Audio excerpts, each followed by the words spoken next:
message que nous allons regarder aujourd'hui, le passage sera Psaume chapitre 37, verset 5. Psaume 37, verset 5. Je vais lire. Recommande ton sort à l'Éternel, mets en lui ta confiance et il agira. Je vous invite à la prière. Merci Seigneur. Merci encore une fois de nous avoir donné cette occasion de partager ta précieuse parole. Seigneur, je te prie encore une fois de nous donner la sagesse afin que nous puissions bien comprendre ce que ton message et le message que tu veux nous transmettre aujourd'hui, Seigneur. Seigneur, ouvre nos oreilles, ouvre notre cœur afin que nous puissions bien recevoir cette parole pour que nous puissions porter du fruit avec la parole qui sera semée dans notre cœur. Je te confie ces moments, je te prie au nom de Jésus-Christ. Amen. Je vais relire le texte aujourd'hui. Recommande ton sort à l'Éternel, mets en lui ta confiance et il agira. Amen. Dans notre vie chrétienne, nous avons toujours à faire des choix comme dans notre vie quotidienne. C'est vrai, dans notre vie quotidienne, nous avons toujours des choix à faire. De même, dans notre vie chrétienne aussi. Mais ce qui est important, c'est de faire le bon choix. Il est toujours important de faire le bon choix. Par exemple, regardez ce qui serait le bon choix parmi ces exemples que je vous donne. Est-ce qu'il vaut mieux te choisir de se confier qu'en Dieu ou bien de se confier en Dieu, mais aussi en autre chose en même temps? Et encore, il faudra choisir soit de faire confiance en parole de Dieu et ne pas faire confiance en parole de Dieu. Et aussi, nous devrons choisir soit prier Dieu et ne pas prier Dieu. Et lire la parole de Dieu et ne pas lire la parole de Dieu. Méditer la parole de Dieu, ne pas méditer la parole de Dieu. Ainsi, nous avons toujours des choix à faire dans notre vie chrétienne, mais vous savez ce qui est le bon choix. Particulièrement en Deutéronome, Dieu nous dit de choisir entre la bénédiction et malédiction. On va regarder Deutéronome, chapitre 11, versets 26 à 28. Vois, je mets aujourd'hui devant vous la bénédiction et la malédiction. La bénédiction, si vous obéissez au commandement de l'Éternel, votre Dieu, que je vous prescris en ce jour. La malédiction, si vous n'obéissez pas au commandement de l'Éternel, votre Dieu, et si vous détournez de la voie que je vous prescris en ce jour pour aller après d'autres dieux que vous ne connaissez point. Dieu dit que la bénédiction et la malédiction dépendent de notre choix. Si nous choisissons à obéir à la parole de Dieu, nous aurons la bénédiction. Mais si nous choisissons à ne pas obéir à la parole de Dieu, qu'est-ce que nous aurons? Nous aurons la malédiction. Enfin, tout dépend de nous. Tout dépend de notre choix. De même, Dieu nous dit de choisir de se confier en Dieu parce qu'il agira dans notre vie. C'est ce que dit le texte aujourd'hui, Psaume 37, verset 5. Recommande ton sort à l'Éternel, mets en lui ta confiance et il agira. Si nous confions en Dieu, qu'est-ce qu'il dit? Il dit qu'il va agir pour nous.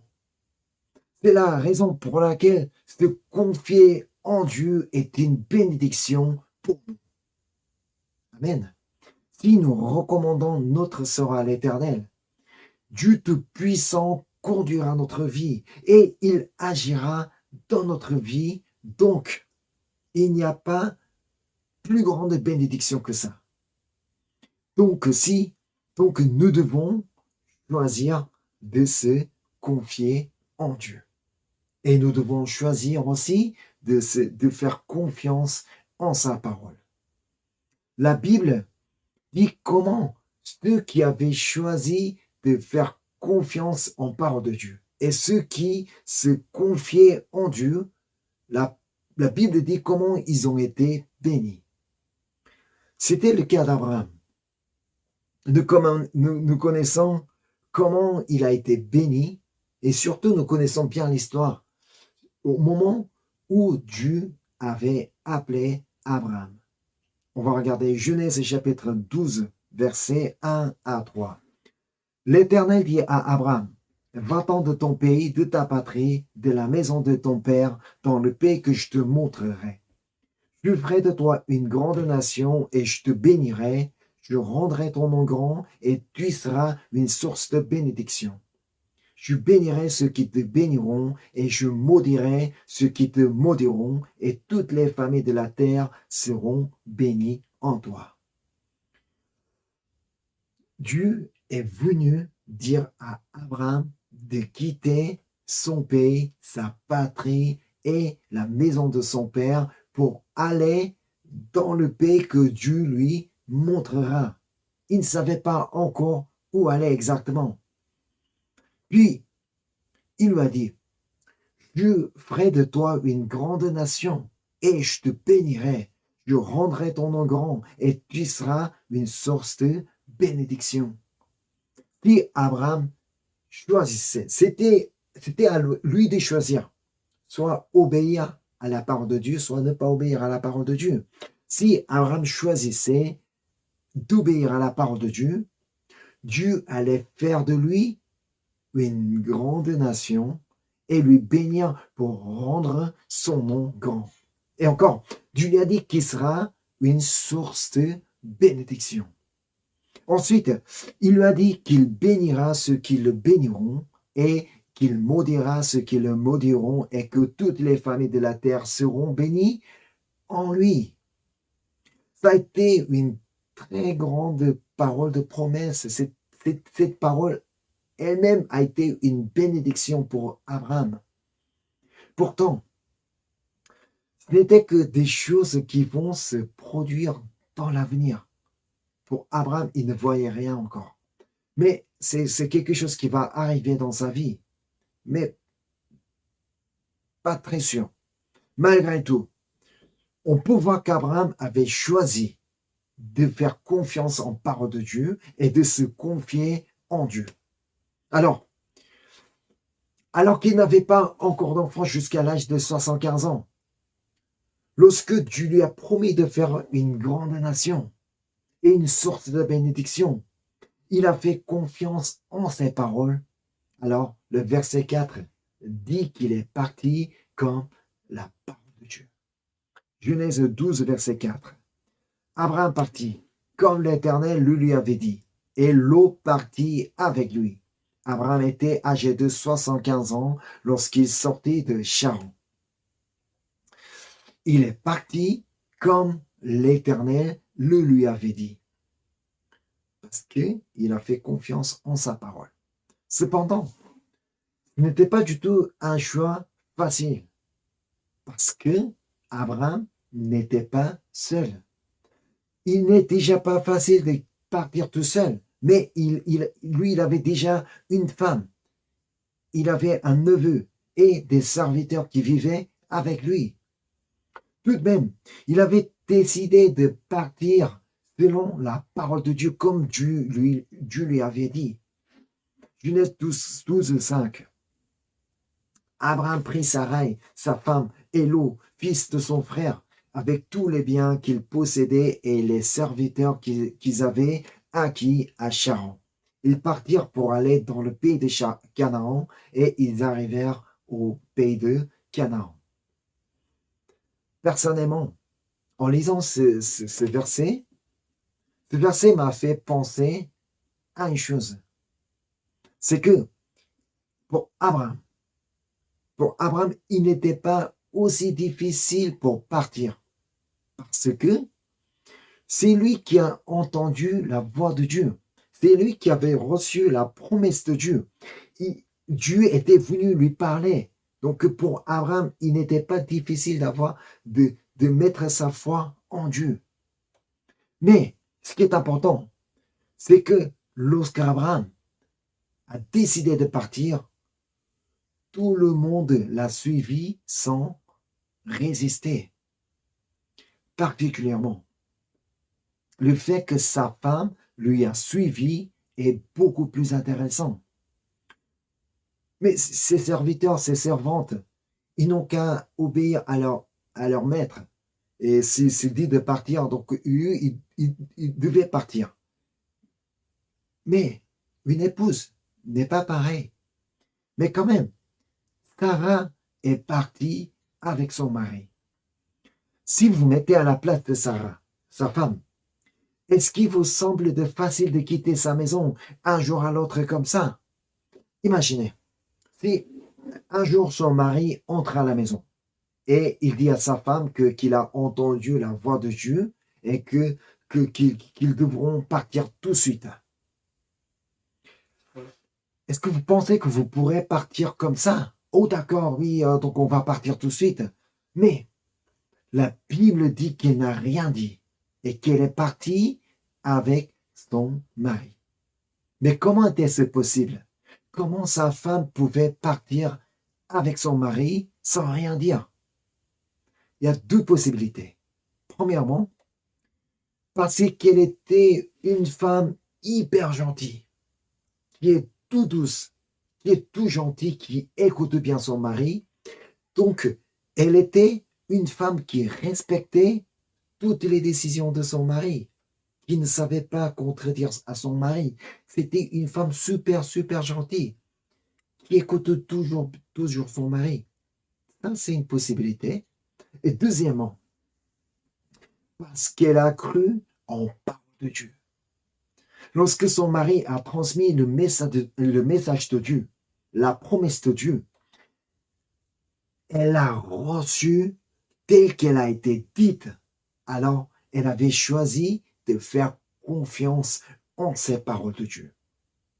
Pour vous, laquelle d'entre elles semble plus cohérente? Étant donné que notre Dieu est tellement gentil, notre Dieu, il est tellement gentil qu'il nous a donné la réponse à cette question juste après. Une fois qu'ils sont tous partis, ils se sont rendus en premier temps dans le pays de Canaan. Puis ils sont partis vers le sud. Et comme il y avait une famine dans ce pays, ils se sont rendus jusqu'en Égypte. En arrivant en Égypte, Abraham prend une décision et il dit à sa femme, Genèse 12, versets 11 à 13. Comme il était prêt d'entrer en Égypte, il dit à Sarai, sa femme, voici, je sais que tu es une femme belle de figure. Quand les Égyptiens te verront, ils diront, c'est sa femme, et ils me tueront et te laisseront la vie. Dis, je te prie, que tu es ma sœur, afin que je sois bien traité à cause de toi, et que mon âme vive grâce à toi. Qu'est-ce qu'Abraham demande à sa femme? Abraham demande à sa femme de mentir pour sauver sa vie. Ici, on pourrait avoir quelques doutes sur la foi d'Abraham. Est-ce qu'Abraham se confiait vraiment en Dieu? Est-ce qu'Abraham faisait vraiment confiance en parole de Dieu? Là, on peut avoir quelques doutes, d'après ce qu'il a dit. Mais ce qui est plus important ici, c'est la réaction de sa femme. Nous trouvons enfin la réponse de notre question de tout à l'heure dans la réaction de Sarah. Voilà, en arrivant en Égypte, son mari lui dit de mentir pour sauver sa vie. Alors, pensez-vous qu'il est possible de respecter la décision de son mari parce qu'elle est une femme très gentille et qui est une femme qui écoute toujours bien son mari? Vous pensez que c'est possible? Vous pensez qu'elle aurait dit oui chérie, bien sûr, tu ne dois pas te mettre en danger, tu ne dois pas risquer ta vie à cause de moi. Eh bien, peu importe ce qui va arriver pour moi, le plus important, c'est toi, tu n'as qu'à survivre, tu ne penses pas à moi. Mais vous pensez vraiment qu'une femme pourrait-elle répondre ainsi? Non, elle aurait pu. Hein? Il est peu probable qu'elle ait respecté une telle décision de son mari parce qu'elle était une femme très très gentille. En tant qu'une femme ordinaire, si un mari lui aurait dit une chose pareille, elle aurait pu arracher tous les cheveux de son mari et elle aurait dit des gros mots et de même de l'insulter. Mais elle n'a pas fait. Mais comment est-ce possible qu'elle a fait comme son mari lui a dit? Alors comment était-ce possible? La réponse que nous trouvons ici, c'est qu'il a fait confiance en parole de Dieu et qu'il s'est confié en Dieu. Même si son mari est en train de raconter n'importe quoi, il lui dit de mentir. Et il lui dit que toi, tu dois mentir parce que moi, je dois sauver ma vie. Donc, je ne sais pas ce qui va arriver pour toi, mais en tout cas, moi, je dois survivre. Alors, vas-y, va mentir. Et son mari est en train de dire n'importe quoi. Mais pour Sarah, elle a cru que Dieu était avec elle et que Dieu accomplira sa promesse. Je ferai de toi une grande nation.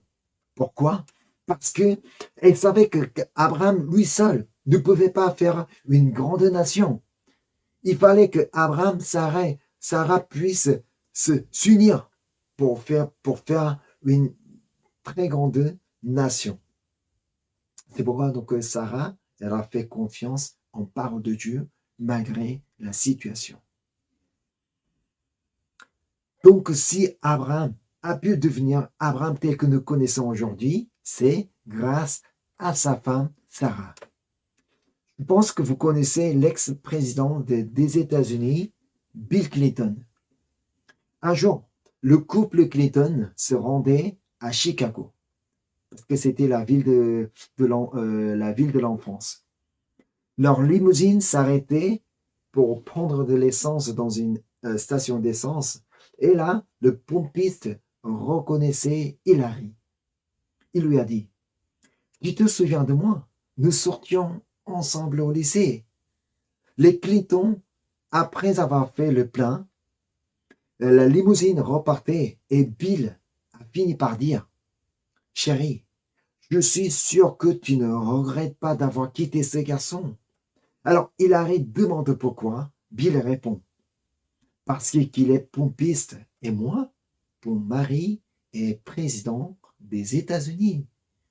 Et Hilary, impassible. Oui, mais si je l'avais épousé, c'est lui aujourd'hui qui serait président des États-Unis. De même, le rôle du compagnon, la personne qui se trouve à côté, est si importante. Même si Dieu avait donné la promesse à Abraham, Dieu a fait une très grande promesse, je te ferai une grande nation, la source de bénédiction, tout ça. Mais imaginez, si Sarah n'était pas d'accord de quitter son pays, non mais pourquoi nous devons quitter? Pourquoi je dois partir d'ici? Non, je reste là. Donc là, on est bien tranquille, là, on est bien installé. Mais je ne veux pas quitter Charon, mais je ne veux aller nulle part. Vas-y, tu pars tout seul. Si Sarah avait dit comme ça, la promesse de Dieu ne pouvait pas être accomplie. Et encore, en arrivant en Égypte, après la décision d'Abraham, si elle avait quitté en se mettant en colère, mais qu'est-ce que tu racontes? Mais tu me dis n'importe quoi. Tu veux que je meure. Et toi, tu veux survivre tout seul. Mais c'est pas possible. Et imaginez qu'elle est partie comme ça. La promesse de Dieu n'aurait jamais pu être accomplie dans leur vie. Mais si la promesse de Dieu a été accomplie dans leur vie, c'était grâce à la foi de Sarah. Parce que Sarah avait choisi de faire confiance en parole de Dieu et de se confier en Dieu. Donc, c'est grâce à la foi de Sarah qu'Abraham a pu devenir l'ancêtre de la foi. Ainsi, Sarah a été emmenée dans le palais du Pharaon. Étant séparée de son mari, elle ne savait pas ce qu'elle allait devenir, mais elle savait que Dieu était avec elle. Alors, comme il avait promis, Dieu a donné une bénédiction à la famille d'Abraham. C'est ce que dit Genèse 12, verset 16.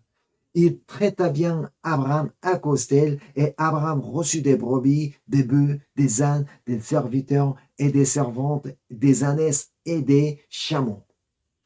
Pharaon ne savait pas qu'il était le mari de Sarah. Lui, il n'avait aucun moyen de le savoir. Et il pensait qu'il était simplement son frère. Alors, il a offert des brebis, des bœufs, des ânes, des serviteurs et des servantes, des ânesses et des chameaux pour lui remercier. Ces présents étaient totalement inattendus pour Abraham. Mais vous savez, quand un roi offre des bétails, c'est un roi qui offre. Alors, ces animaux devaient être de très bonne qualité de race. Et encore, quant aux serviteurs et des servantes qu'il a offerts, ils devaient être des très très bons serviteurs, des très très bons travailleurs. Tout ça, c'était grâce à qui? C'était grâce à Sarah, parce qu'elle faisait confiance en Dieu, parce qu'elle faisait confiance en parole de Dieu. C'était la récompense. Parce qu'elle a fait confiance en Dieu que Dieu lui a récompensé.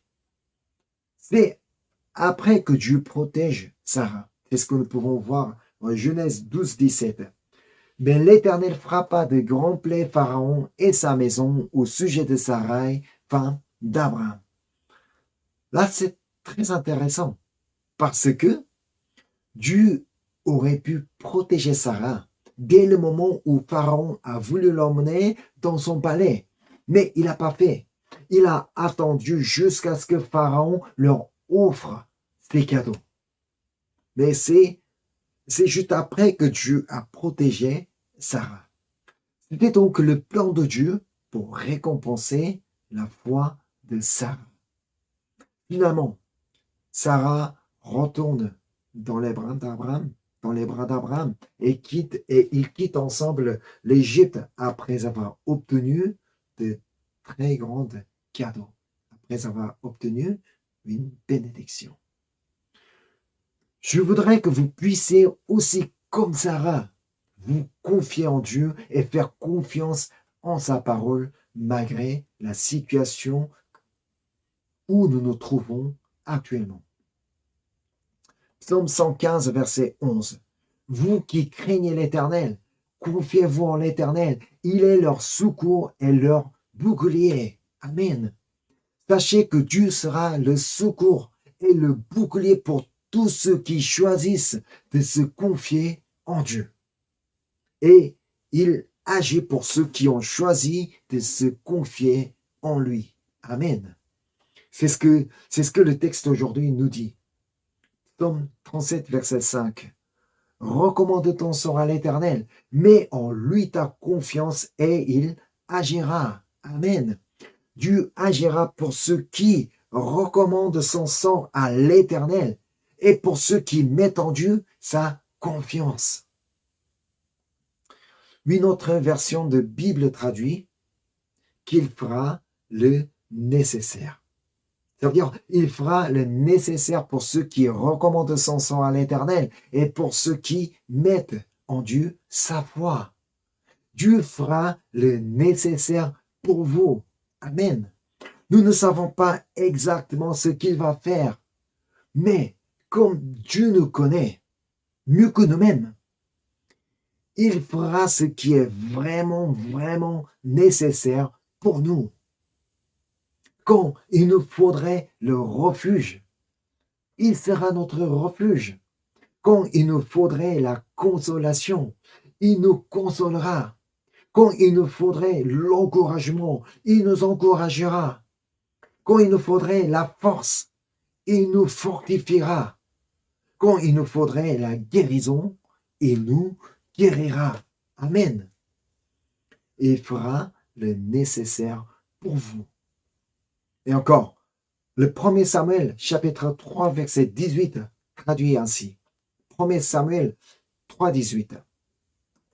Samuel lui raconta tout, sans lui rien cacher. Et Élie dit, c'est l'Éternel, qu'il fasse ce qui lui semblera bon. Le mot hébreu traduit en il agira est traduit ici qu'il fasse ce qui lui semblera bon. Sachez que Dieu fera ce qui lui semble bon pour ceux qui choisissent de confier en Dieu et de faire confiance en sa parole. Mais sachez que Dieu fera ce qui lui semble bon, pas ce qui me semble bon. Non, c'est justement ce qui lui semble bon, ce qui semble bon pour Dieu. C'est ce qu'il va faire dans votre vie. Dieu qui a fait le nécessaire pour Sarah, et Dieu qui a fait ce qui lui semble bon pour Sarah, il fera aussi le nécessaire et ce qui lui semble bon pour chacun de nous. Amen. Alors, ne cherchez pas à vous confier à quelqu'un d'autre, qui que ce soit. Ne faites pas confiance, ne vous confiez pas à quelqu'un d'autre, mais confiez-vous uniquement en Dieu. Et ne vous appuyez pas non plus sur une autre chose que Dieu. C'est ce que dit Proverbe, chapitre 3, verset 5. Confie-toi en l'Éternel de tout ton cœur. Tout ton cœur, ça veut dire à 100%, pas à 90%, 80%, 70%, non. À 100%, confie-toi en l'Éternel de tout ton cœur et ne t'appuie pas sur ta sagesse. Que ce soit votre sagesse, que ce soit votre intelligence, que ce soit votre expérience, ne vous y appuyez pas. Appuyez-vous simplement sur Dieu. Et encore, ne vous confiez pas dans votre richesse et ne vous appuyez pas sur ce que vous possédez actuellement. Confiez-vous en Dieu. C'est ce que dit Proverbe 11, 28. Celui qui se confie en ses richesses tombera, mais les justes verdiront comme le feuillage. Celui qui se confie dans ses richesses tombera. Alors, choisissez de vous confier en Dieu et de faire confiance en parole de Dieu. Amen. Lorsque vous remettrez votre sort à l'Éternel et quand vous vous confierez uniquement en Dieu, croyez qu'il fera le nécessaire pour vous et qu'il fera ce qui lui semblera bon dans votre vie comme il a fait à Sarah. Amen. Alors, faites le bon choix dès aujourd'hui. Amen. Prions Dieu. Merci Seigneur de nous avoir donné encore une fois cette parole pour que nous ayons confiance en ta parole et pour que nous puissions nous confier en toi seul, Seigneur. Seigneur, aide-nous afin que nous puissions nous appuyer plus sur toi et afin que nous puissions nous confier uniquement en toi, Seigneur. Aide-nous afin que nous puissions faire confiance en ta parole, en ta promesse. Oh, que le Saint-Esprit soit présent, soit manifeste en moi, afin que nous puissions nous confier en toi seul, Seigneur. Ainsi, comme tu nous as promis, nous croyons que tu feras le nécessaire dans notre vie et que tu feras ce qui te semblera bon dans notre vie. Alors, nous voulons faire le bon choix dès maintenant. Aide-nous afin que nous puissions faire toujours le bon choix dans notre vie chrétienne. Je te remercie encore une fois pour toute la grâce que tu nous as accordée et je te remercie, je te prie au nom de Jésus-Christ. Amen.